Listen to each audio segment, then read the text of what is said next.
Good evening, ladies and gentlemen. You're welcome to the Friday edition of Prime News on My Major Prime. It's 6:30 by our studio clock. Thanks for choosing My Major Prime for this edition of Prime News. We're live from the country's economic capital, Douala, streaming live from Studio A of My Major Prime. Genda Peldrin Blanche King is my name. On today's edition of the news, we start with news from out of the country, or news sent for two Cameroon U.S. senators have called on the governments of Cameroon and armed separatist groups in the northwest and southwest regions of the country to put an end to all violence.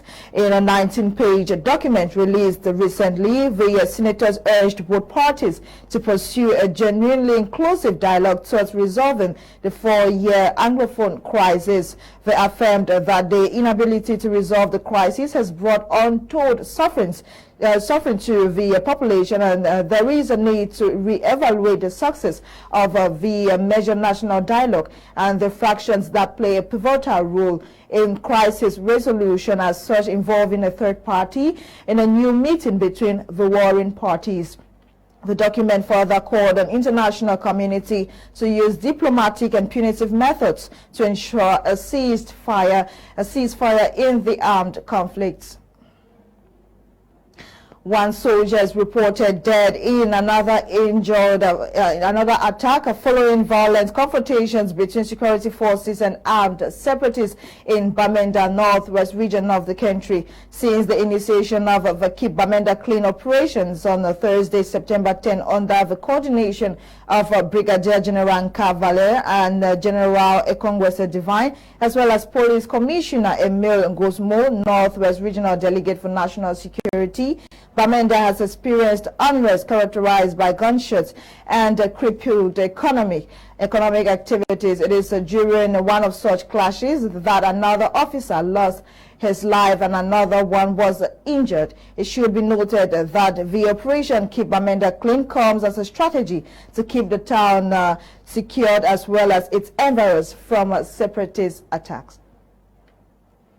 Some farmers and businessmen in the northwest region say it is impossible for them to follow the restrictions placed on light weapons by the Minister of Territorial Administration, Minister Paul Atanganji. According to them, they live in the bushes and the procedure to apply for these weapons is very cumbersome. Details with student journalist on internship Nube Naivona in the following report. The ban on the sale, possession and use of light weapons in the northwest and southwest regions, imposed by the Minister of Territorial Administration Paul Atanganji on Tuesday, August 18, 2020, has met stiff resistance from users and vendors in the respective regions. In the northwest region, the vendors and users of these light weapons have expressed dissatisfaction with regards to the minister's decision. No, I'm not going to do without iron because that means I know if it's the wait for every send of us who know they will come and I'm to the under the chop. If they stop and then I will know how. Now I think then this will work for fish and me the chop. They say, go register for collect, go register for home. Now we can think that for which kind of problem where the system do my mean so go register come for bush. Now we even manage for work small chop. They picking the feet chop, but now say they say go register for go register, take hold, take color. Never hear they kind of want them. Since we papa they be born with. Questions as to whether or not registered weapons will stop acts of violence in these parts of the country still preoccupy the minds of these users. Oh my picking, they cannot suffer so come up for we side. Government for their they go talk say they go register. Who there for bush? Who don't go hide for bush? Who come out who work small? They say who go register. Who come go register for Bamenda? Oh now for we say what the necessary for woman then where they work at the suffer so for fine chome picking the job. And now kind of for stuff like this. We say I will want to go register or work on a I will come out for bush for forest. So I don't go hide for day. Because work outside go back collect register them. Oh now we kind of suffer this. This notwithstanding, it is the cry of the Bamenda city dwellers that life returns to normalcy and peace be restored in the region. Governor of the Littoral Region, Samuel Dieudonné Hadibu, has promised to get rid of any form of disorder in the Littoral Region. He was in Bonaberi Douala for municipality yesterday to appreciate individual and municipal efforts in ensuring a clean city. Details in the following report. These are all inhabitants of Bonaberi in the Douala for municipality. They were on the streets for the traditional clean-up campaign, which runs every Thursday. In groups, they collectively emptied the gutters and cleaned the streets in most neighborhoods. This clean-up exercise was in response to calls from authorities to maintain a clean city. Yesterday's outing also stressed on the need to completely stop urban disorder, following several calls from concerned Cameroonians. I thank Douala for mayor, and I took the boys don't waste and fulfill. They never finish their work because they don't come back some container. They don't just leave and go. And I see them mayor one made Douala for be very modern. And I big say mayor send there you boy don't fulfill because when they come back container put them for corner route. It needs to make only 24 hours. But when it pass 24 hours, if somebody the burn dirty now, they come now. The fire can't burn my container. It's a problem. It's a problem. So I did talk to them, you send back, they boil them for water. So they declare everything. Also present to evaluate the work of municipal authorities and individuals was the governor of the Littoral Region, Samuel Dieudonné Hadibu, who has promised that Douala for municipality and Douala at large must be free from any form of urban disorder. Some drivers plying the Kumbama stretch of road have in a strike action decried the bridge in urban territory by taxi drivers in Kumba. According to these drivers, popularly called Klando, the Kumbama-Ekop road is specifically reserved for them and not a zone for taxi drivers, as they explained to the mayor of the Kumba 3, Kenso. This infringement of territories reported by these Klando drivers has made business difficult for them, and they are calling on authorities that be to resolve the matter soonest. Cyril Sam Baka, former Vice President of UDC, is no longer a member of the Democratic Union of Cameroon. The latter announced his resignation yesterday, Thursday, September 10, 2020, during a press conference which took place in Douala. Audrey Zatsa in the following report. 6 months after the death of the founding father of the Democratic Union of Cameroon, Dr. Adamundam Joya, on the 7th of March 2020, the vice president of the political party, Cyril Samdam, finally quits. After having served the party in 30 years, his desire to build a new political force prompts his decision.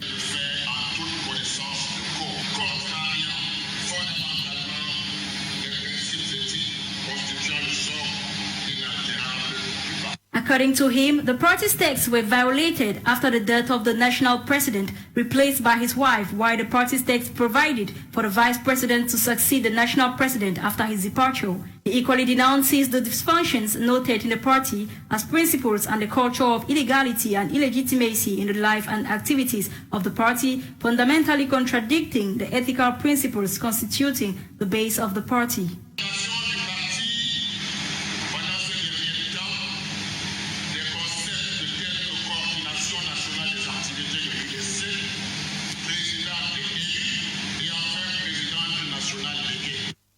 The latter, however, calls on certain UDC activists to truly respect the memory of the founding father.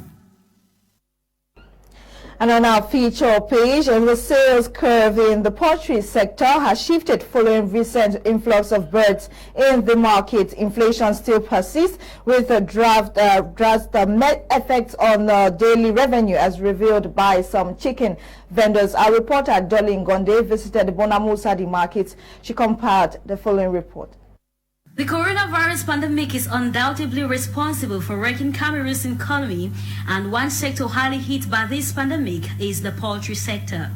For the past 2 months, most Cameroonian markets registered a drastic scarcity in the supply of chicken, which led to an unbearable price inflation to suit only the few bourgeoisie class.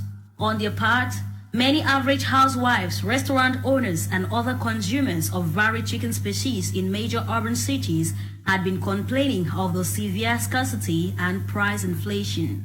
Based on recent observation, the scarce is almost over but has not come with any price deflation. And according to this chicken vendor, here's the reason why. Les frontières étaient fermées. On n'avait pas l'arrivage des poussins, c'est ce qu'ils sont en train de dire. Et les fournisseurs ne nous livraient plus les poussins. Donc, on était en stand-by. Parce que les fermiers aussi, ils n'avaient pas les poussins pour lever, ils ont arrêté. Cause des fermetures de frontières. Le Covid-19, là, on ne sait pas encore si le confinement est levé ou pas. On attend encore. On the other hand, some customers of the allengagedcitizens market who for personal motives decided to talk off camera, saying they feel disappointed with what they are being presented in the market as chicken, as some further said, and I quote, "It is not chicken which is sold to us, but birds at very high prices." According to Mama Anita, another fowl vendor at the allengagedcitizens market, the coming of the COVID-19 pandemic is greatly to blame, but not without government's poor response strategy, despite their numerous pleas. On est en pleine rentrée scolaire. Beaucoup de parents maintenant préparent la rentrée. Les prix ne baissent pas parce que les gens, ceux qui vendent maintenant, ils ont payé les poussins chers. Donc il n'y a pas d'abord une baisse des prix sur le poulet. Parce que non seulement il y a bon nombre qui ne travaillent pas, le corona a déstabilisé beaucoup de gens. J'ai mon enfant qui lui paye le transport pour aller à l'école chaque matin. Il y a les manques les matins que j'ai les difficultés avec elle parce qu'il faut lui donner 1500. Elle quitte l'enfant pour ensemble, doit apprendre le quotidien.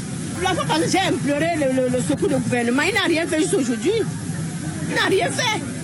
In the present context, chickens are now ripe for sale from 17 to 20 days old, unlike the normal 40 to 45 days of breeding, due to the high demand provoked by the scarcity. As of now, there are greater fears that if the government continues to slumber without acting fast to avert this situation, it might even affect the December Christmas festive period. Student journalist Lem Meklia has details of news-making events in the African continent. We begin in Nigeria, where the National Association for Resident Doctors in Nigeria has halted the strike which started on Monday in accordance to the appeal by the government demanding enough time to meet their demands. The union leader of this association stated that they started this strike because of complaints of non-payment, inadequate facilities, and lack of protective equipment. They had long complained about this before taking action on Monday. The president of the association, Aliu Sakumba, stated that the strike has been halted because of the commitment by government and they are giving the government time to hit their request. Localities in Libya's second largest city, Baganza, held a protest on Thursday against continuous power cuts and fuel shortage in the city, which is the main base of renegade military commander Khalifa Haftar. According to sources, the electricity supply has deteriorated this year because of protests last month in Tripoli, adding to poor standards of living amid coronavirus cases. This power shortage has worsened as a result of lack of fuel for electricity plants and has drastically cut production, leading to a collapse in energy revenue. We end in Congo, where 58 people have lost their lives in 2 attacks, which took place in Eastern Democratic Republic of Congo in the Ituri province. The Interior Minister, Ajo Gidi, stated that these attacks are to be attributed to the armed group, the Allied Democratic Force. Sources say 20 people were killed in Urumu territory in South Ituri on Tuesday and 35 on Thursday. The administrator of Irumu territory, Rachel Tawai, on Thursday stated that this group has finished civilians with knives and firearms, with others panicking and are fleeing. In sports, the Confederation of African Football has set new dates for the 2021 African Nations Championship (CHAN), which was originally programmed for April this year and was postponed due to the outbreak of COVID-19. The 16 Nations tournament will take place between January 16 to February 7, 2021 in Cameroon. The decision was arrived at yesterday during an executive committee meeting held via video conferencing. Sportsman Fabrice Kendinga in the following report. The Confederation of African Football has announced that the much-awaited African Nations Championship tournament, postponed earlier this year, will be played next year between the period of January 16 and February 7, 2021. The African Football Body made the announcement on Thursday, September 10, during an executive committee meeting held via video conference. This means that the 16 nations involved in the competition have just over 3 months away from the start of the tournament. Therefore, the 6th edition of the African Nations Championship would officially kick off on January 16 in Yaoundé, with Cameroon facing Zimbabwe in the opener. The competition, to run for 3 weeks, will be staged in Yaoundé, Douala, Limbe and Boya. The 16 teams for the 2021 tournament have been divided into 4 groups. Host country Cameroon is in Group A alongside Mali, Burkina Faso, Zimbabwe, while in Group B there is Libya, the Democratic Republic of Congo, Congo Republic and Niger. The defending champions Morocco, Rwanda, Uganda and Togo are all grouped in Group C, while Group D is made up of Zambia, Guinea, Namibia and Tanzania. During the executive committee meeting held on Thursday, CAF also decided to postpone the CAF Champions League and the Confederations Cup semi-finals, which was billed for this month. The 2 competitions will now take place in the month of November. And that's it for today's edition of Prime News on My Media Prime. Thanks for watching the Friday edition of the news. It was produced by Ewane Eli Nolinga, coordinated by Faith Tata Berenyo. My name is Genda Peonji Blanche King. Until we meet again on Monday, stay tuned to My Media Prime at 7 p.m. Cameroon time. Leonard will be live with the national chairman of the SDF political party, Ni John Frundi. Listen to them as they analyze issues affecting Africa, Cameroon, and the world. Have a blast with Prime Hour. Good night.